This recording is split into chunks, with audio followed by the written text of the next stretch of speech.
दशकं 56 काल्य अनुग्रहः। रुचिरकम्पितकुण्डलमण्डलः सुचिरमीशननर्तितपन्नगे अमरताडितदुन्दुभिसुन्दरं वियति गायति दैवतयौवते नमति यत् शिरोहरे परिविहाय तदुन्नतमुन्नतं परिमतन् पदपङ्करुहाचिरं व्यहरता करतालमनोहरं त्वदवभग्नविभुग्नफणागणे गलितशोणितशोणिततापातसि फणिपतौ अवसीदति सन्नताः तदबलास्तव माधवपादयोः अयि पुरैव चिराय परिश्रुत त्वदनुभावविलीनहृदोहिताः मुनिभिरप्यनवाप्यपतैस्तवैः नुनुवुरीश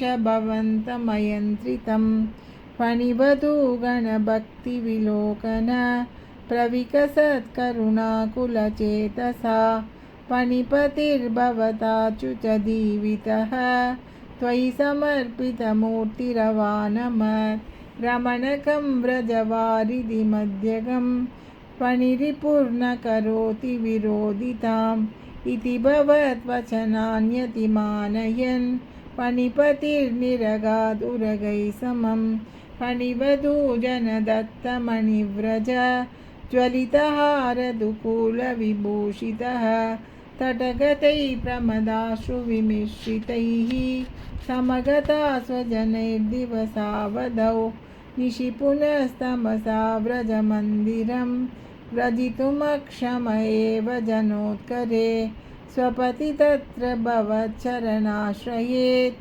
अवकृशानुररुन्धसमन्ततः प्रबुधिन्दानतपालय पालयेति उदयदार्तरवान् पशुपालकान् अवितुमाशुपपातमहानलं किमिह चित्रमयं खलु ते मुखं शिखिनिवर्णत एव हि पीतता परिलसत्यधुना क्रिययाप्यसौ इति नुतः पशुपैर्मुदितैर्विभो हर हरे दुरितैः सह मे गदान्।